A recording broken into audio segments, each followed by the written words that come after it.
Почитувани гледачи, добро вечер, добредојдовте во емисијата Арена.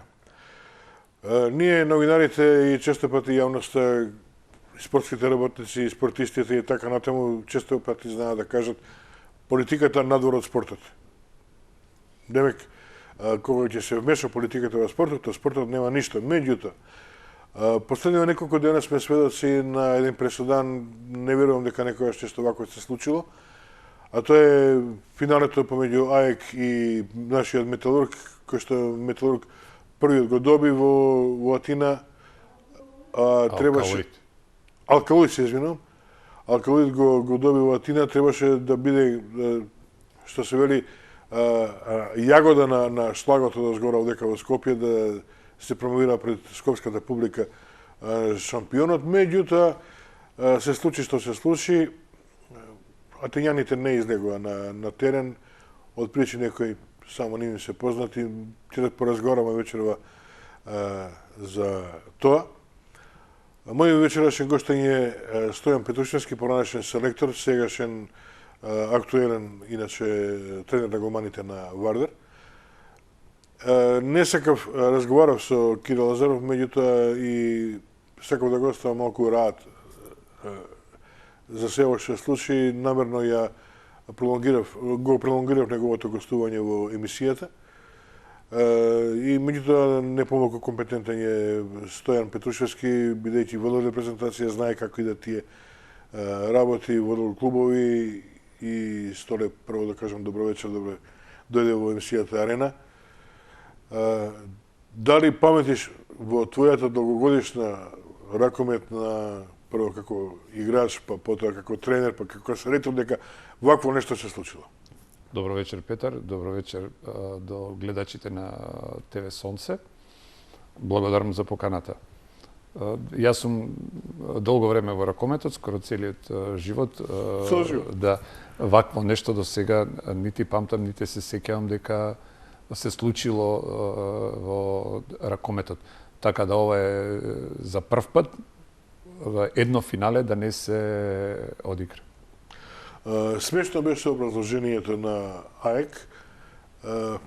Као наводно, картите им следувале 600, ради безбедностни причини нашите ги скратија на 200 и така натаму, и не излегува на терен заради тоа што као им се заканувале дека ако излезат на терен овие ракометарите, дека ќе сносат санкции, односно ќе бидат заканувања, трпале да скратам. Па можно ли е тако нешто? Видете, во пракса не би требало никогаш да има публиката контакт дали ќе се одигра надпреварот или нема да се одигра надпреварот. Што можеме да коментираме ако на едно фудбалско финале, еден фудбалски надпревар, каде што не доаѓаат 200 навијачи, него доаѓаат 10-20 илјади гледачи, тогаш ниедно фудбалско финале не треба да се одигра. По мене, исклучителен, не сум тука да судам, меѓутоа исклучителен виновник за неодигрување на финале тоа е ЕХФ. Во принцип, едно мое размислување е дека пехарот требаше да биде доделен на Алкалоид, кој во принцип си го заслужи пехарот на терен, и истото го направеше тука во Скопје. Кога условите за одигрување на еден надпревар се идеални, кога гостинските играчи и гостинската екипа и представниците на ЕХФ немаат никаква замерка за организација на надпреварот и не постои никаква закана по гостинските играчи, тогаш е несмислено да не се одигра едно финале, затоа што навивачите диригираат на екипата што и како ќе се случува. Затоа и реков, по мене единствен виновник е ЕХФ, затоа што требаше да веднаш да го додели пехарот и да се прогласи победникот. Ако грчката екипа била од нешто незадоволна, ако АЕК бил од нешто незадоволен, надпреварот се игра, а институциите на ЕХФ ќе си превземат мерки за домакинот во случај на Алкалоид, ако е виновен, дали требало 400 или 200 карти. Меѓутоа, неодигрување на едно финале по мене е преседан. Така. Предлагам сега да ќе ја земам режијата да многу ми слушна што каже Лазаров, меѓутоа ајде да слушнеме уште еднаш, да се посетиме, па ќе продолжиме разговорот. Режија, молам пресот од после на преворот.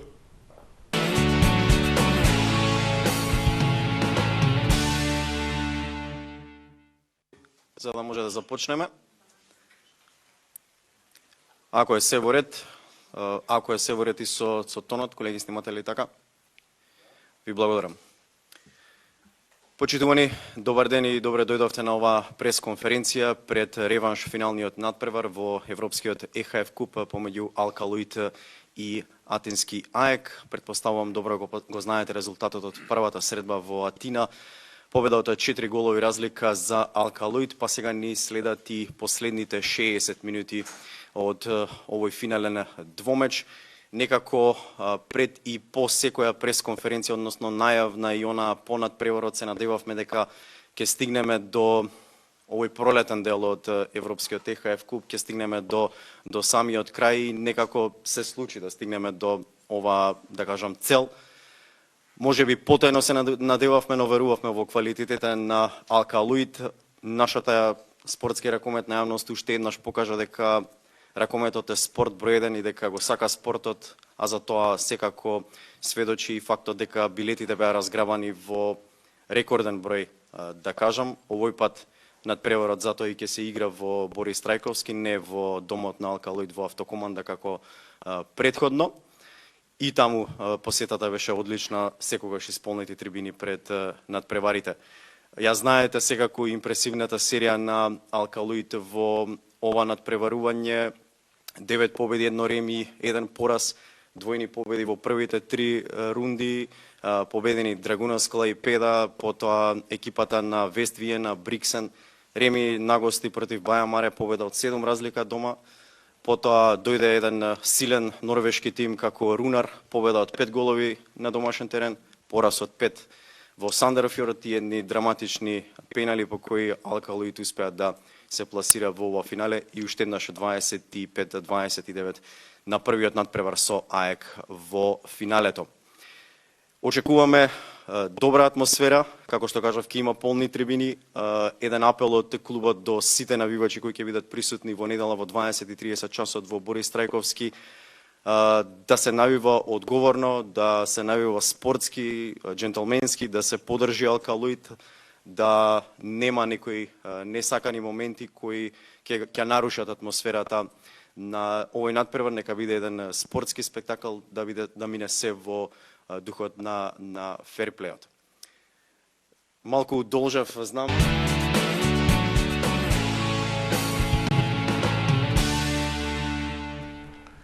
Ова беше пресот на Алкалуит пред надпреварот со АЕК. Видовме дека се беше организирано како што треба, немаше заметки од страна на грчките ракометари и раководство и така натаму. Меѓутоа испадна дека сега навивачите командаа со клубот. Па грчката екипа беше излезена на терен, се загреваше. Беше се подготвено да се одигра надпреварот, во последен момент нивниот председател најави дека добил закана од нивните навијачи, што јас верувам дека навистина добиле сериозни закони. Меѓутоа не може едно финале да не се одигра под притисок на навивачите.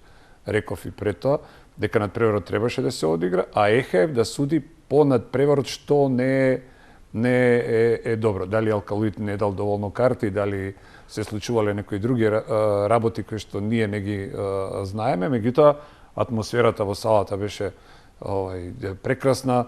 Алкалуит нема навивачи од типот на комити, тоа се и фамилиарни луѓе кои што таму горе-доле се дојдени да гледаат надпревар и да уживаат во надпреварот. Така да реков, во еден спортски преседан кој што не верувам дека нити се случил, нити во иднина мислам дека ќе се случи вакво нешто. ИХФ донесе одлука, меѓутоа донесе нешто несватливо и од нивна страна, поведе два случаја. Едниот е против АЕК, другиот е против Алкалоид. Алкалоид за слаба организација, сега па слаба организација измислија, а овие зашто не излегле на терен? Некако ова личи преджи бриго на другога. Па пак они мора да го решаваат. Ја реков, единствени виновник за ова што се случува е ЕХФ. За слаба организација казна ќе добие Алкалоид. Ако Алкалоид не дал доволно карти, повторно казна ќе добие Алкалоид. И тука работите се чисти. Зато и реков, ЕХФ требаше да пресечи веднаш да го додели пекарот на Алкалоид. Не постои друго правило, кога сите услови се исполнети за надпревар. Сега ова е само продолжување на голготата. Треба да решава правна служба во ЕХФ, лоша организација, ваква организација. После се ова што се случуваше сега, и едните и другите може да се фаќаат за не знам какви причини. Одозгора на тоа, ова е втор пат на екипата на АЕК да го прави истото сценарио. Нити публиката во Белград не им се допаѓаше, каде што оваа публика во Скопје е, како да ви кажам, детска публика во однос на она во Белград. Имаме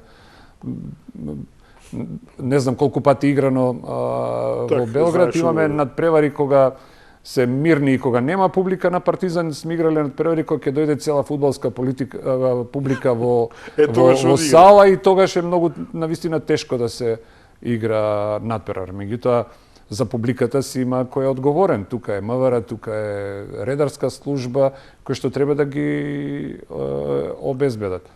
По мене, исклучителен виновник се ова што се случува е ЕХФ. И ова треба да реши правна служба, треба да реши овој, треба да реши овој.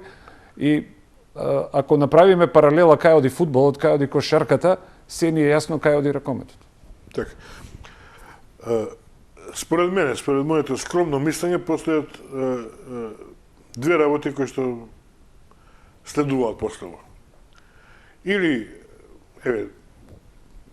условно речено да се презакаже нов надпревар, претпоставувам ќе биде надвор од Македонија. Или Алкалоид да го прифати тоа, да се подкази можеби себе си, државата, највачите и така натаму.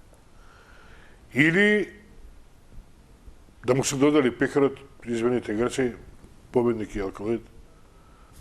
Пекарот, што? Лично не верувам. Дали би прифатил? Дали треба да прифати Алкалоид? Нов надпревар? Тешко прашање и тежок одговор дали треба. Сепак има Алкалоид раководна структура која што треба да одлучи. Ако разговараме како спортски работници, джентлменски е да се прифати и да се одигра тој надпревар кој веќе Алкалоид првиот надпревар го доби 4 разлика. Прашање е дали втор пат треба на АЕК да му се овозможи пак да игра на неутрален терен. Да се условите за игра во салата Борис Трајковски да беа невозможни, како во Белград, нели, имаше димни бомби, па не знам, па се прекина надпреварот. Овде немаше ништо и сега треба ние да прифатиме. Меѓутоа, како ние, како народ и како спортски сме джентлемени, верувам дека ќе раководството на Алкалоид ќе прифати и таква солуција да се одигра. Впрочем, ние ги добивме на надпреварот во Атина. Не значи дека и во вториот надпревар би излегле како победници. Меѓутоа, казните се драстични. Кога ќе се донесе решение од ЕХФ вакво или такво во наша корист или не во наша корист, тоа финале мора да се одигра, затоа што сепак се работи за македонскиот ракомет. Нема да си дозволиме нити Алкалоид, нити Федерацијата да бидат казнети како клуб да не играат европски надпревари во еднината, нити па Федерацијата да биде казнета со неиграње на не знам колку време. Ракомет, впрочем, се сеќаваме на она време од Ѓорче Петров кога беше казнет 2 години да не игра европски ракомет. Не верувам дека Алкалоид би си дозволил такво нешто да не игра наредна сезона во Европа, а ние како народ и како нација сме джентлемени и ќе прифатиме. Мислам, тоа е моје некое размислување. Што ќе прашам сега, малку ми одлета, мислите слушајќите дека треба да прифатиме и така натаму. Што ќе се случи ако, сепак, Алкалоид реши да не игра? Ќе не казнат, казната биде драстична. Па сигурно има казнен правилник во ЕХФ за се и се што, нели? Има и за ова? Има и за ова. Неизлегување на терен. Затоа ЕХФ не донесе веднаш одлука, па сега ќе се влече по правни служби понадодека на крај најверојатно не се договорат пак двата клуба кои што ќе се најде некое соломонско решение да бидат задоволени едната и другата страна. Инаку казните предпоставам се драконски, не знам која е висината на казната или каква е. Кажи ми како би биле во оваа ситуација задоволни двете страни. Ќе биде задоволен само АЕК, пошто надпревар нема да се игра во Македонија. Како Алкалоид ќе биде задоволен? Па може Алкалоид да биде задоволен ако ЕХФ реши да му го даде пехарот. Значи не може двете да биде задоволен. Ке бараат некој решение. По мене ке бараат некој решение да се пехарот додели на спортски. Толку ли е силно тоа грчко лоби во ЕХФ? Успеа да издействува од Белград да не се игра во Белград. Сега нема да се игра во Скопје. Па не е силно лоби. Не е лобито силно, верувате. Ја мислам дека сепак тие закани се сериозни и дека управата на грчкиот клуб знае со какви луѓе си има работа и многу сериозно ги сватиле заканите. Не е тоа наивно, нити е лесно да се донесе одлука да не ја пуштите екипата да игра кога условите за игра се исполнети. Затоа и реков. Не е тоа така сватено наивно. Ниеден човек, ниеден председател на клуб не би донел таква одлука ако заканата е наивна. На друго е условите беа исполнети, сите услови се исполнети, значи човечки е да таа екипа го одигра тој надпревар. Најверојатно тие закани не биле толку наивни штом се дрзна председателот на АЕК да донесе таква одлука. Верувам на ниеден председател не му е лесно да ја повлече екипата ни на пријателски надпревар, а не на едно европско финале. Да, меѓутоа после тоа, ден-два после тоа читаме и денес и вчера по социјалните мрежи изјави нивни и соопштенија. Као наводно грците не сакале да се подгрзат, повторно политика измеша во сето ова, во смисла на тоа дека ние не сакаме гордоста наша, повторно грчката гордост била во прашање доведена со тоа што не се дозволило на 600 души да бидат овдека и ред други работи што нема врска со ракометот. Па сега видете, после ова најверојатно мора да се бараат некои оправдување зашто и како е повлечен тој потек. Не би сигурно да признае АЕК дека тоа е од тоа, затоа што тогаш во принцип нема што да решава ЕХФ. А има ли право организаторот пошто 10% од картите му следуваат, нели? Тоа се 500-600 карти. Може ли од разни причини, кои што се издржани, да го скратат тој број? Или претходно треба да известат во ЕХФ дека нема да бидат 600, ќе бидат 200, 300? Тоа е договор меѓу клубовите. По правило на ЕХФ 10% од салата треба да се дадат картите на гостинската екипа. Тоа е за сите спортови тоа. Има меѓу клубовите преписка колку ќе дојдат, сепак треба да се пречекаат тие навијачи, да се донесат тука, па да се исконтролира. Тоа сигурно таа преписка може да ја добие и ЕХФ, сигурно Алкалоид и АЕК комуницирале во пишана форма, не комуницирале, не разговарале. Сигурно тие документи може да ги добијат и ЕХФ и они точно знаат колку грчката екипа барала карти, колку Алкалоид дозволил карти. Детално да кажам дека најверојатно има организаторот на надпреварот МВР кој влага во државата, најверојатно имаат право од безбедносни причини некои гледачи да не дојдат на надпревар да влезат во сала, така да не верувам дека Алкалоид си дозволил да направи нешто на своја штета, посебно кога има поволен резултат. Така и како и кога очекуваш дека ќе заврши се ова? Па видите, сега првенствата се на крај, термините кај нас веќе нема нов термин, викендов се игра куп надпревар, финалето од куп надпреварите, во среда се игра предпоследното коло и во сабота се игра последно коло од нашата лига, тоа е веќе седми. Значи се што ќе бара ЕХФ термини, тоа би било после седми. Мислам, логично гледано од наше првенство, затоа што Алкалоид веќе нема кога да го стави тоа финале, така да мислам дека ако и нешто реша да се одигра, би се одиграло после 7 јуни. Како може да се одрази тоа на формата на екипа? Па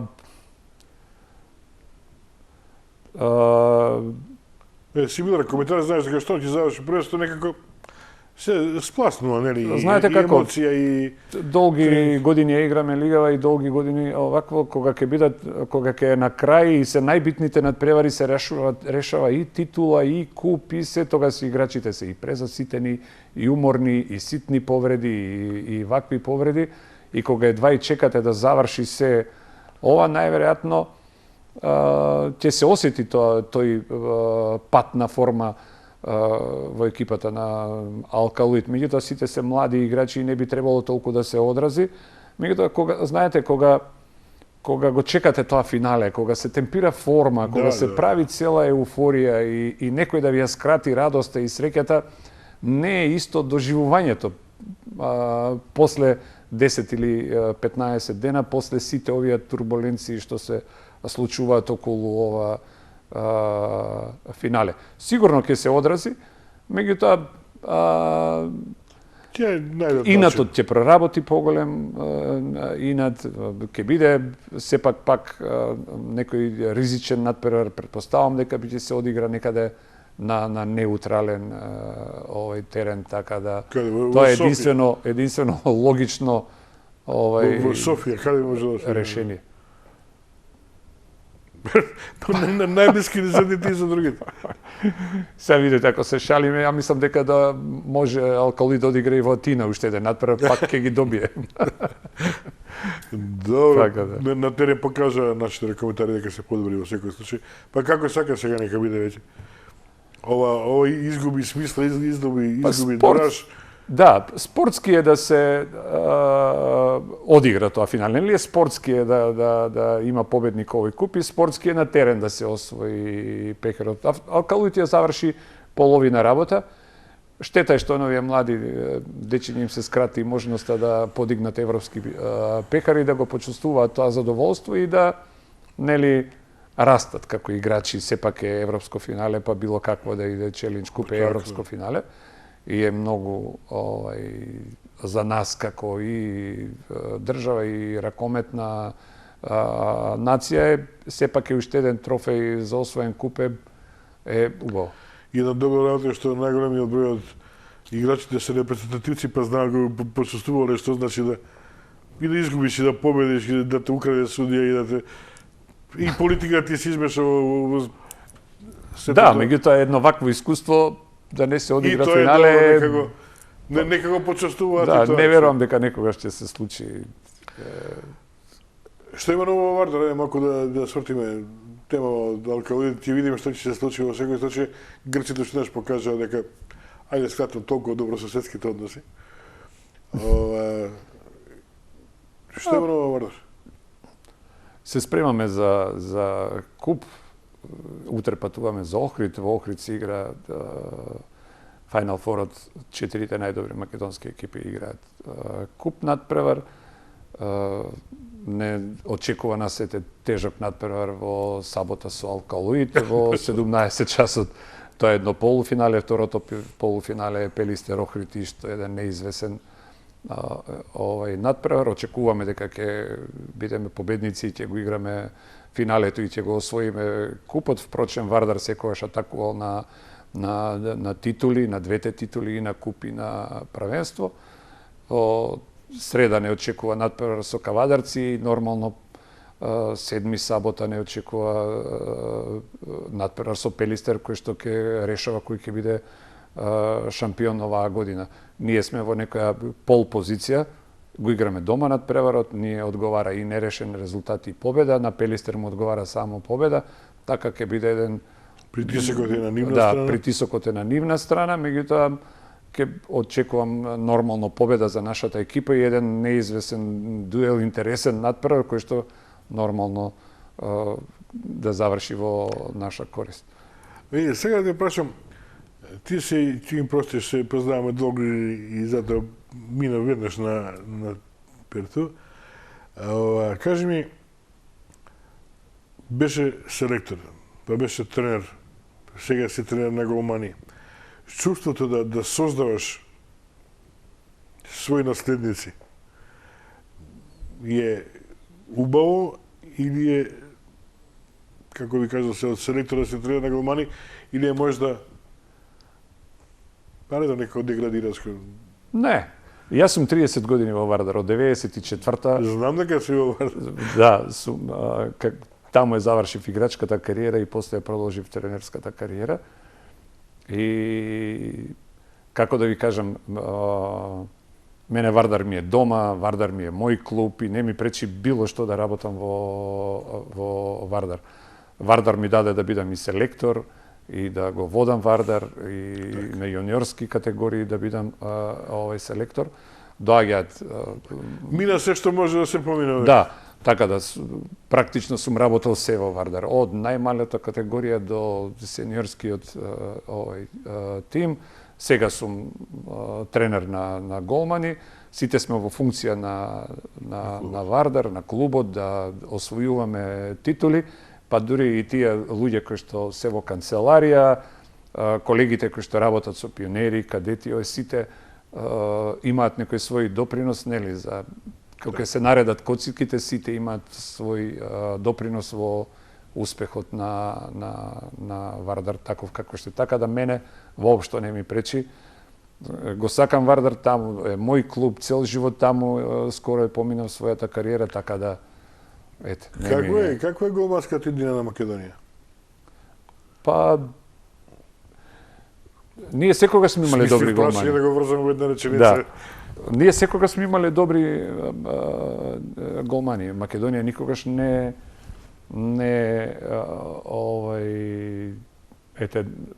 да се плаши за својата иднина за голмани. Еве сега Галевски, Кизич, Томовски, Митрески полека би требало да замине во овакво, така се едни тројца млади голмани кои што можат да бранат во наредниве 10-15 години, да имаме сигурни чувари на овој Гогов, нашиов кој што сепак е тука во таа тројка и дише во врат.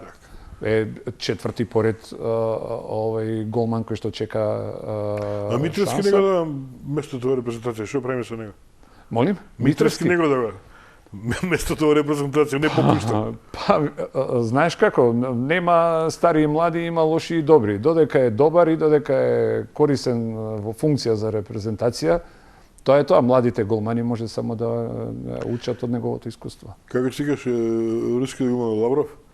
На времето, до колку можеш до 40 и се заборави? Па, сега со ваков начин на тренинг и со многу повеќе постручно работење, со начине на искрана и ова животниот век на спортистите се продолжува до 40 на година. Еви Роналдо кој што игра Џоковиќ, фудбал и Џоковиќ до 40 години. Јас се прашувам понекогаш како можат, не од физички аспект, него од психички аспект. Да. Знаете, доаѓа заситување, обврска е секојдневно е тренинг, натпревар, патувања и со години доаѓа до заситување. Мислам дека текна дека на 30 години беше стар, више за голман. Во моје време, да сватите, јас од 26-7 години во Вардар бев најстар. Да. Да, и ми вика стари. А сега може да се мислите. Сега пионерче.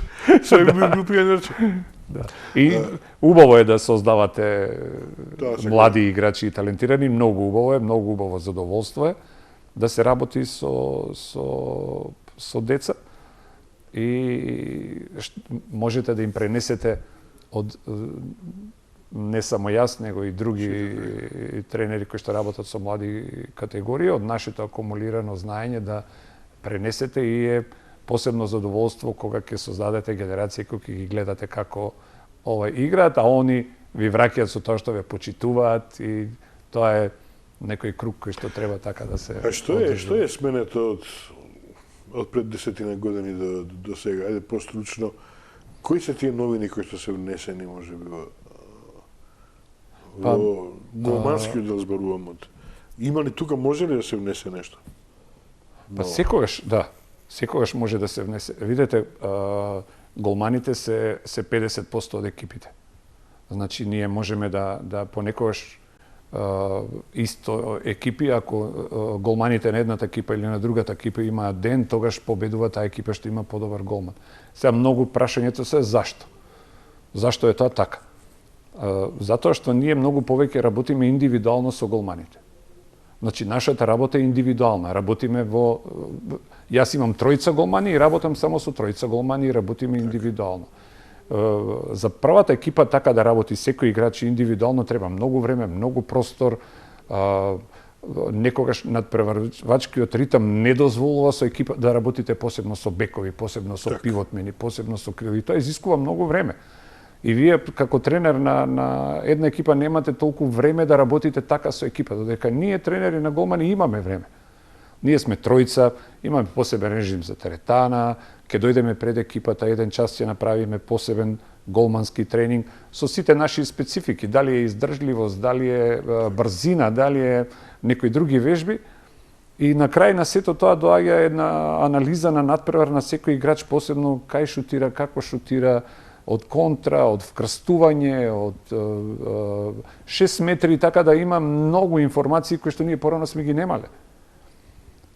Сега се прави видео, се сече видео на еден играч како шутира од, не знам, од широка позиција, од вкрстување, пенали, така да голманите имаат доста многу информации.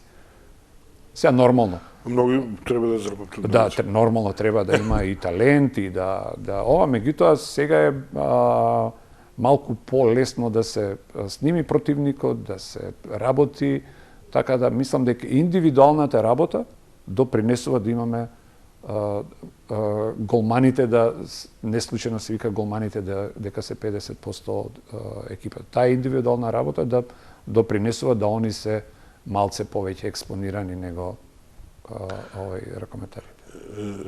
Тоа што ме интересира е добивам впечаток гледајќи ги сите овие екипи на Европско и на светско првенство што играат и во Лига шампиони и така натаму, дека исправиме ако грешам, дека мина времето на корпулентни голмани, можеби играчи воопшто во ракометот, дека повеќе се оди сега на брзина и рефлекс.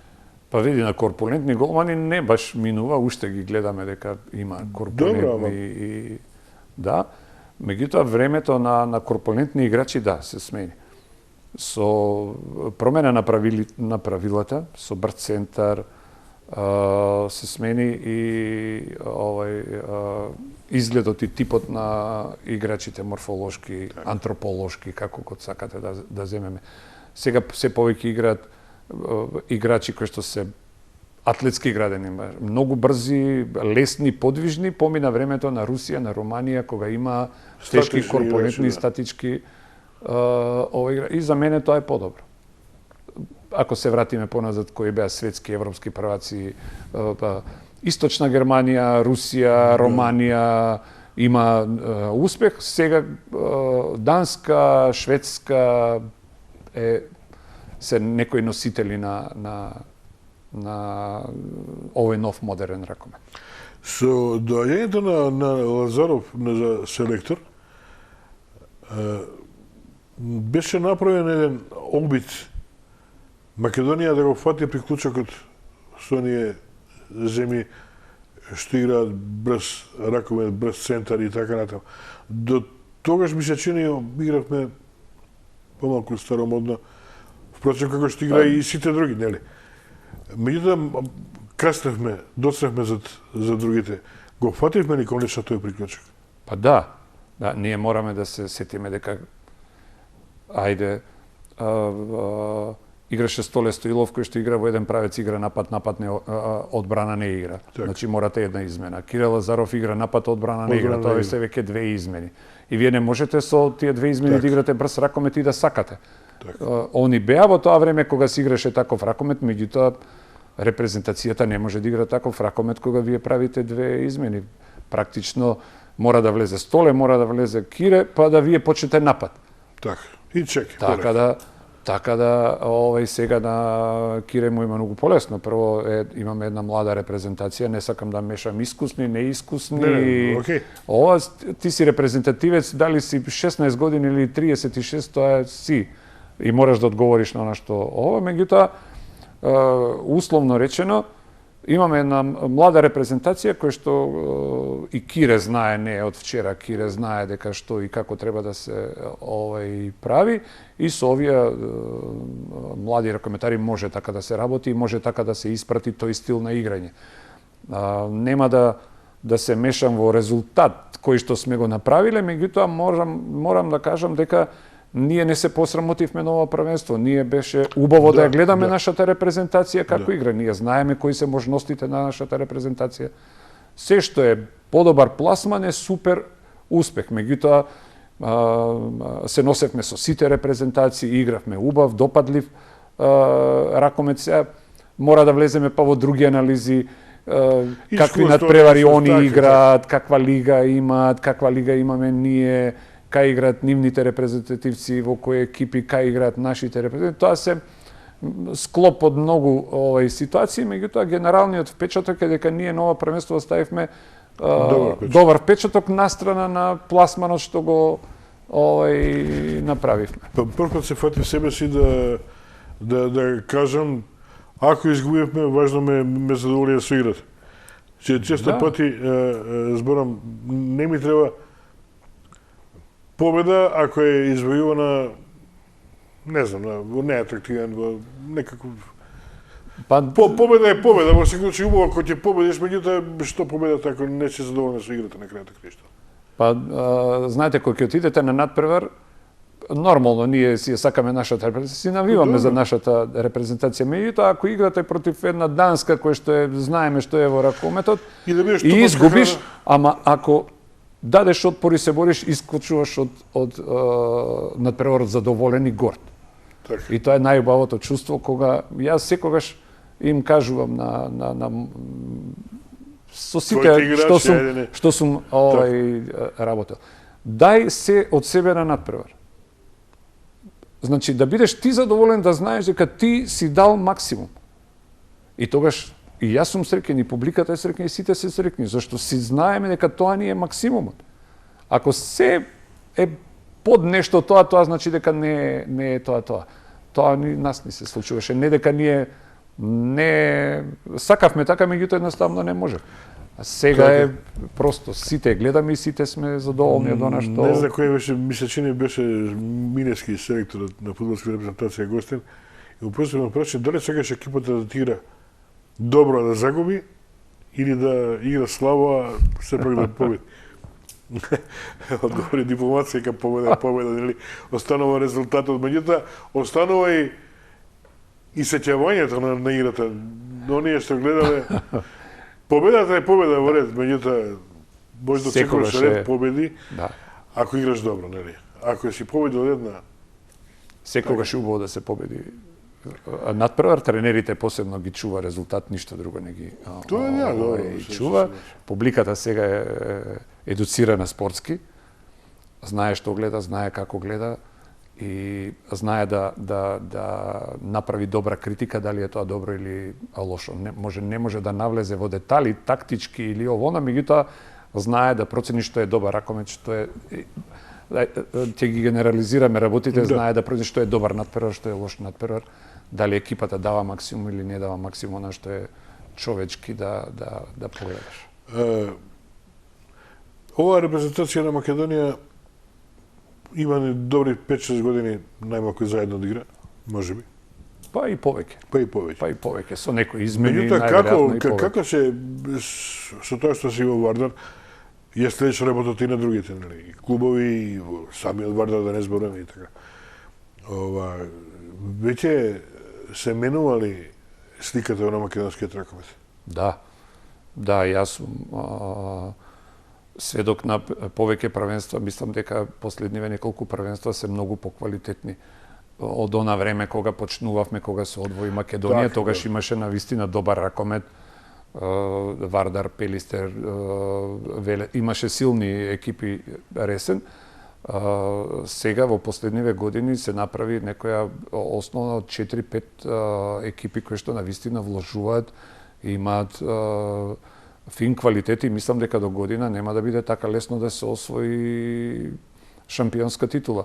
Алкајдут е сериозна екипа, Охрид оваа година сериозно се појача, Пелистер прави добра екипа, ние правиме добра екипа за практично за Лига Тоа шампиони. 4 може што некој да ја изненади. Тука е Тиквеш кој што исто последниве години работа Пола добро и лига. прават добра екипи, Бутел тука да не го заборавиме и мислам дека тоа е некоја критична маса која што посебно овие ќе ги одвоим овие 4 екипи тука ајде не сакам да кажам по квалитет се над другите екипи.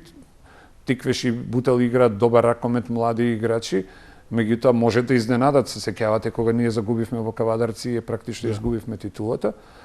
Меѓутоа мислам дека до година не ќе биде лесно да се победи и во Битола, и во Охрид, и во Автокоманда, впрочем и оваа година тешко е да се добие таму. Така да ќе биде до година по мене првенството уште понеизвестно. Па ајде поправиме ако грешам и во другите држави не е ништо многу поинаку можеби. И таму 4-5 екипи отскокнуваат од другите. Па да, Тоа е тоа. ние можеби на овие простори имаме и најдобар ракомет. Клубски. Ако земеме во Србија е Војводина и Партизан, и тоа Партизан оваа година нешто е можеби ќе освои првенство, затоа што веќе ја победи Војводина, Војводина го освои купот, меѓутоа може нешто да ова, тоа се две екипи. Хрватска Загреб доминира веќе, ја и не знам дали има некој друг освоена шампионска титула освен Загреб. Словенија имаше на времето Целје и Горење, Велење имаа две добри екипи, сега последниве 2 години Целје е една млада екипа, Велење исто, така да мислам дека ние на овие простори имаме дори и најсериозни екипи. Дека тешко може некој, ајде, освен Загреб тука дека ќе го вбројам, тешко може некој да го победи Вардар, Партизан, Пелистер, па и Охрид сега и Алкалоид. Многу тешко може да искочат на крај со нас Војводина, Целје, Велење, така да на овие простори. А кажи ми, која е тајната на успехот, ти кажам, ако е односот на силите, тако како што велиш, ние имаме 4-5 добри екипи и така, што се горе до легал со овие од регионот. А сепак е на репрезентативен план они посилни од нас.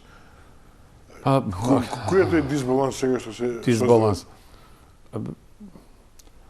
Ако погледнеме број на странци, колку има Вардар, колку има Пелистер, колку има Охрид и колку имаат хрватите купено странци, словенците, ќе го видиме дисбалансот. Вардар има 10-12 странци, Пелистер има 10-12, Охрид купи 10-12, Алкалоид имаше двајца, сега уште двајца 4-5, Кавадарци има и ќе видиме колку наши играчи играат, колку овако, затоа е првенството наше и по интересно и по квалитетно. Сега да не спори Загреб исто игра Лига шампиони, да играш Лига шампиони мораш да имаш таква екипа каква што имаш, мораш да имаш играчи од понекој друг квалитет, така да дисбалансот е... Меѓутоа тоа значи дека постава репрезентација имаш. Со многу странци во екипите. Па, видете, генерално ние сме увозници, Хрватска, Словенија се извозници. И се ако нивните играчи играат во германско првенство, француско или погледнеме нивни колку играчи играат во германско, француско, шпанско првенство и погледнеме колку наши играчи играат, од прилика можеме да предпоставиме и какви се репрезентациите, какви првенства играат нивните репрезентативци, какви првенства играат нашите репрезентативци. Горе-доле се ни е јасно. Ако имаме, не знам, Томовски брани во Германија, Филип Талевски игра во Бенфика и ајде подсетете ме некој друг репрезентативец дали игра во странско првенство. До каде е проблемот? Па видите, генерално зависи како го гледаме спортот, глобално или локално. Ако го гледаме глобално, тогаш ако сакаме квалитетен ракомет, тогаш мораме да имаме играчи од надвор. Ако гледаме локално, тогаш треба да се ограничи бројот на странците на 3, на 4, за да имаме наши играчи. Меѓутоа и тоа не е гаранција дека ние ќе имаме добра репрезентација. Од другата страна, тренингот со квалитетни играчи е многу поквалитетен и многу подобар, нашите играчи мора да напредуваат. Споредбено со тоа, ако не играш па и не напредуваш онака како што ќе треба и кога ќе видите, тоа е една како да ви кажам, една тешка тема за дискусија која што може да се гледа и овака и онака може да се гледа. Меѓутоа, генерално мислам дека ние правиме една добра политика, имаме добро првенство, растат нашите играчи, сепак ако во наводници Алкалуит има највеќе наши играчи, тогаш не е исто да игра против еден силен Вардар, силен Пелистер, силен Охрид, кој што има такви екипи какви што се, кој што мораш добро да се испотиш и тој притисок носи до напредок, или ако забраниме да има по тројца или четворица странски играчи, тогаш ќе падне и првенството, нема да имаме таков квалитет на првенство. Кажи ми како гледаш Алкалуит стана или се обидува да стане клуб репрезентација, може би? Не знам. Така, ајде така да го крстиме. Не се обидува, него тоа е така. Друго ми е прашањето. Тоа е така. Дали овие надпревари со силен Вардар, со силен Охрид и така натаму Пелистер е фактички добро за таа репрезентација, фактички спаринг партнери сте и на репрезентацијата. Па добро е тоа, како не е добро. Прво во текот на првенството кога се игра лигата, ти играш 2 надпревари со Вардар, 2 со Пелистер, 2 со Охрид, 2 со Кавадарци. Па кога се игра плейоф, играш уште по 2. Па куп, тоа се, кога ќе земете практично колку надпревари, тоа се добри надпревари. Не може еден репрезентативец да изникне во добар репрезентативец ако и чека европско првенство да одигра 3 или 4 надпревари. Или светско првенство пак се 3 или 4 надпревари. Овака игра секоја недела. Овака малте не игра 5-6 викенда може да се погоди да игра дерби. Притисокот на еден таков надпревар е поразличен. Да не навредам некоја наша екипа, сите ги сакам, ама притисокот кој ќе играте против Вардар и против Струга, Радовиш или знам е различен. Нели не е пристапот на надпревар, не е спортски, спортски ќе се одигра, меѓутоа притисокот пред надпревар, анализа на надпревар, тренингот пред надпревар, спремањето е сосема различно. Или сум бил спортист, знам како изгледа психички кога ќе се спремате за силен надпревар, кога ќе се спремате за некој надпревар што однапред ви е добиет. Така да не е тоа да малку значи за нашата репрезентација. И има ли тука некој мало незадоволство кај другите клубови сега? Не знам, јас прашувам. Не. Кај што фактички ако ги собра сите она. Тоа е логично, тоа е спортски. Тоа е понуда и побарувачка, како да ви кажам, финансиски најмоќен. Добро. Не може сите играчи да ги купи, мора да купи Вардар, мора да купи Пелистер, мора да купи Охрид. Во принцип не можете да купите 5 леви бекови, ќе ви бидат незадоволни, нели? 5 средни не може. Значи мора да игра некој во Алкалуит, некој во Вардар, некој во ова. Од друга страна и малите, условно речено, нема мали и големи, него финансиски по немоќни екипи, па го чекаат тој Вардар, тој Пелистер да дојде да се наполни сала, тие млади играчи да се докажат, нели сите имаат желби, што е нормално човечки.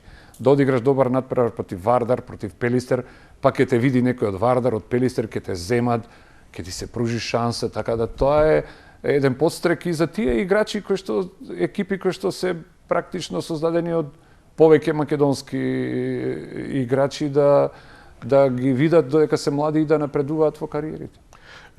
Сакаш да кажеш дека политиката која што Раковната федерација на Македонија ја води е добра? Или треба да се исправи уште нешто? Па Секогаш може подобро да се. секогаш може подобро, ама генерално сега ако се не можеме да збориме за нели се смени председателот во федерација, па меѓутоа добро. генерално како политиката што е води Мислам дека така и ќе федерацијата, остане. да, затоа што да не споредуваме во наше време кога добивавме ден-два припреми па одиш на големо надпреварување, сега се и фини стручни штабови со тренер, помошник, кондиционен тренер, тренер за Значи, голмани, комплетен стручен штаб, аналитичар, па се овозможува подготовки на секоја репрезентација. И тоа се гледа, младинската репрезентација учествува сега на Европско првенство. Има кадетски пионерски репрезентации, значи практично се следат дечињето од пионерска категорија па до младинска категорија, сениорска категорија веќе нешто друго. Меѓутоа има ред на нештата. Се нормално тоа треба да се овозможи од ракометна федерација. Знаеш па некојаш да ги погледаш мали дечиња што Да, пропутува? да. И како Да, ти се сакам чини? додам и сакам да ги гледам. Има Видете, има, таленти? има. Баш ми е ова задоволство кога ќе видам некој дете од мало кој што заслужува Сака. да му се даде и кој што знаете како мора многу да се работи, ама многу да биде и талентирано. Стално секогаш говорам. Талентирано дете ако не работи нема да го направи тоа што треба и обратно, ако не е талентирано, многу работи, сепак треба да се уклопат работите. Меѓутоа се смени и филозофијата на сваќање на спорт, децата сакаат да спортуваат, сакаат се повеќе да ги остават телефоните и додат таму да се дружат и да се социализираат. Да, полека се менува и тоа затоа што основната нишка на спортот е да ние создаваме здрава генерација. Не е тоа да бидат сите професионалци. Генерација која што спортува е и здрава нација. Во секој случај. Така да, ако ние успееме да извадиме еден од двајца врвни да направиме, ние 1-2 да направиме, Пелистер 1-2, Доволно е. Алкалоид, веќе тоа те базата е имаш. нешто. Меѓутоа, најголемото задоволство за мене, можеби на почеток на кариерата и не гледав така, искрено да кажам, секогаш сум сакал да направам играч доволно. Најзадоволство ми е, големо задоволство е кога правиме здрави и срекни дечиња и кои што им даваме ни други морални квалитети во текот на животот, да научат да почитуваат, да научат спортот е една добра лекција за понатака за животот и убаво е кога ќе ги сретнете на улица исти тие дечиња кои што со задоволство ќе ве поздрават и ќе ви кажат дека тие години им биле убави што сме ги поминали заедно. Добро, мислам дека голем придонес кон тоа децата се определат кон ракометот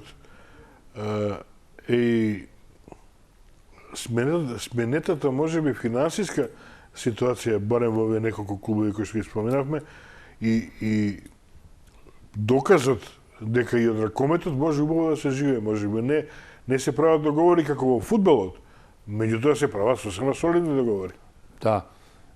Прво морам да напоменам тука и државата одигра исто клучна улога во нештата што се сега овака со ваучер системот. Можеби првиот ваучер систем не беше идеален. Сега имаме друг овој систем, меѓутоа финансиската инекција на клубовите сепак овозможува да работат на некој подруг начин и поинаку да го гледаат, да ги гледаат нештата. Така да и по малите клубови и по големите клубови сепак рачунаат на таа финансиска помош и можат поинаку да ги организираат работите во клубот кога рачунате на некои средства кои што ви се условно речено загарантирани.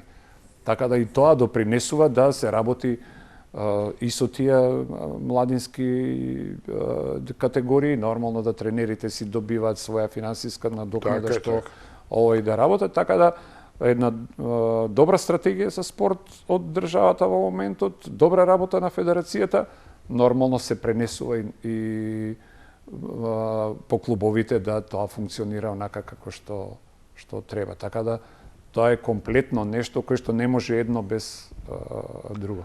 И следно прашање, имаме ли доволно добра инфраструктура ние за раковите? Тоа е болно прашање.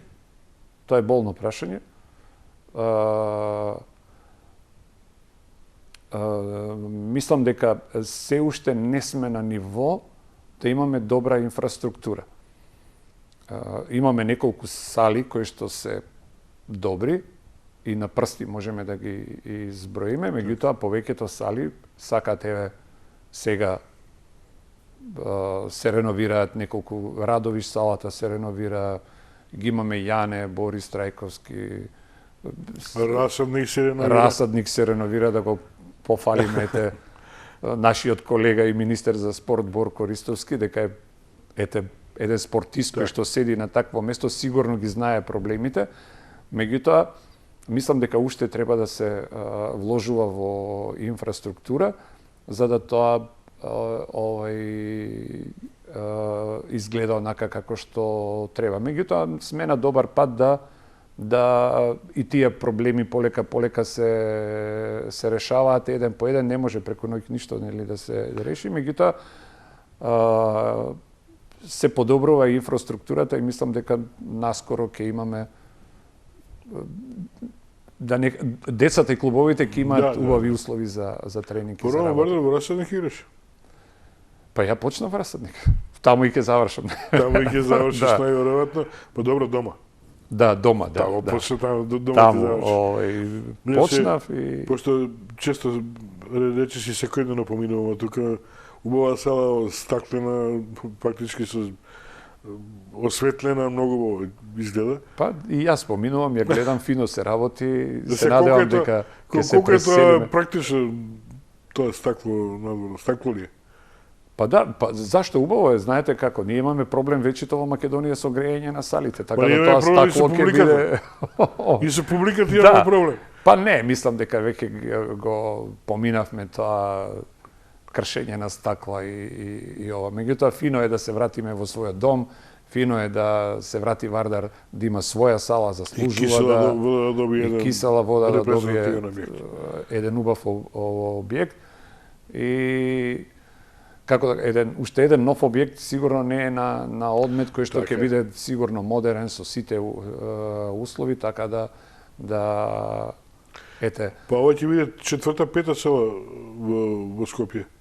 Ако со Расадник изборувам, ако се заврши на време. Па Јане Сандански, Борис Трајковски и Расадник. Автокоманда е функционална, да, тоа се 4 сали. Не знам Кале како стои.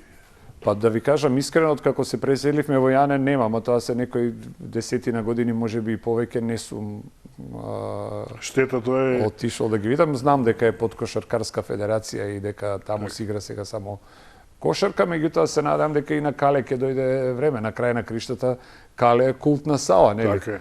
Таму се освојуваат титули, европски, Ѓорче се сеќаваме, ние сме играле безброј надпревари во Кале пред да се изгради Јане, така да се надевам дека ќе дојде редот и на Кале да се направи нешто. И на крајот на емисијата, само да завршиме повторно со алкоголит и со нашиот јужен сосед.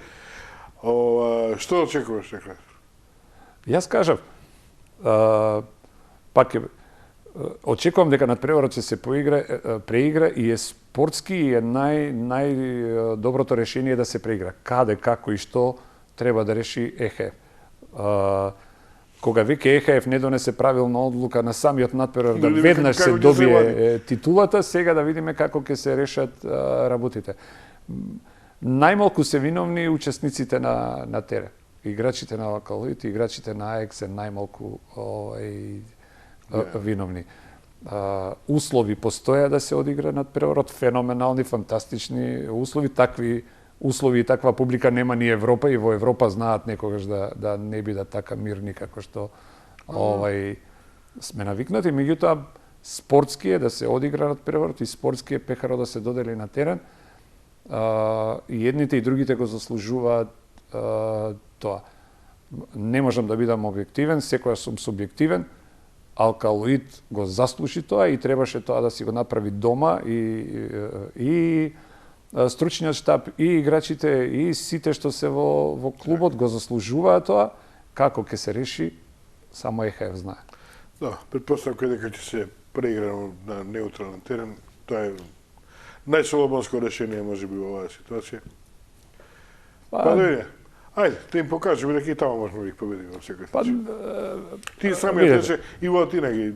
Да, не треба да се мислам дека Алкалоид е поквалитетна екипа, иако АЕК е една искусна екипа, има доста возрастни играчи кои што имаат доста искуство позади нив, меѓутоа кога имате 40 години и искуство не е така едноставно да играте со 20 години со дете и да му кажеш јас знам, абе ти знаеш, ама треба да ме фатиш. И преднад преварот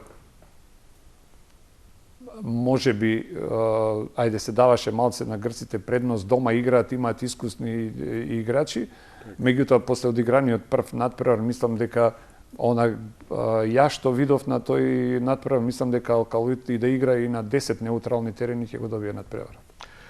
Тогаш да посакаме дека се ќе биде онака како што ти кажуваш и како што посакуваат сите најувачи на ракометот во Македонија, поборници на ракометот, ајде, нели? И дека ќе го видиме капитенот на Алкалоид со високо кренат пехар во раците. Сторе ти благодарам што беше мој гост. Благодарам на поканата, посакувам на Алкалоид да го освои купот и да го подигнат спортски пехарот во раци. Се надевам дека наредната емисија ќе разговараме за освоениот европски прв трофеј на Алкалоид. Па да се надевам дека и дека ќе го донесеме во секој случај да го понесеме. Ти благодарам уште еднаш што беше мој гостин, секогаш си драг и добре дојден овдека. Мене ме што само да одиваме емисијата. Благодарам на поканата, секогаш ќе се јавам кога ќе имате кога ќе имам покана. Почитувани гледачи, тоа беше емисијата Арена се гледаме следниот четврток.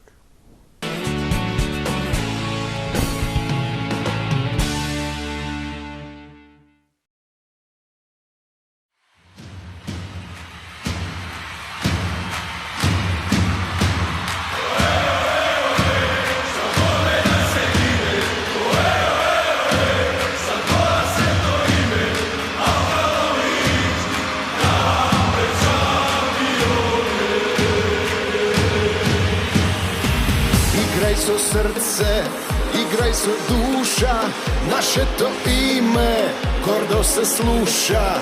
Секој од нас на клубот е верен, остава срце доле на терен. Ке грми Македонија цела, душата ни е плава и бела. Алкалоид е светото име, за победа се гине, за победа се гине.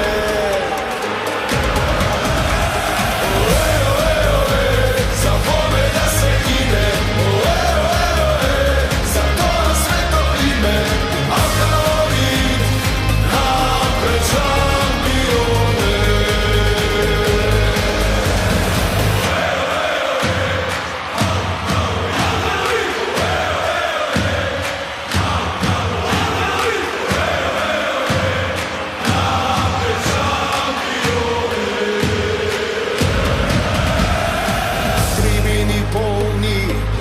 Се торши, денес ќе биде празник за очи.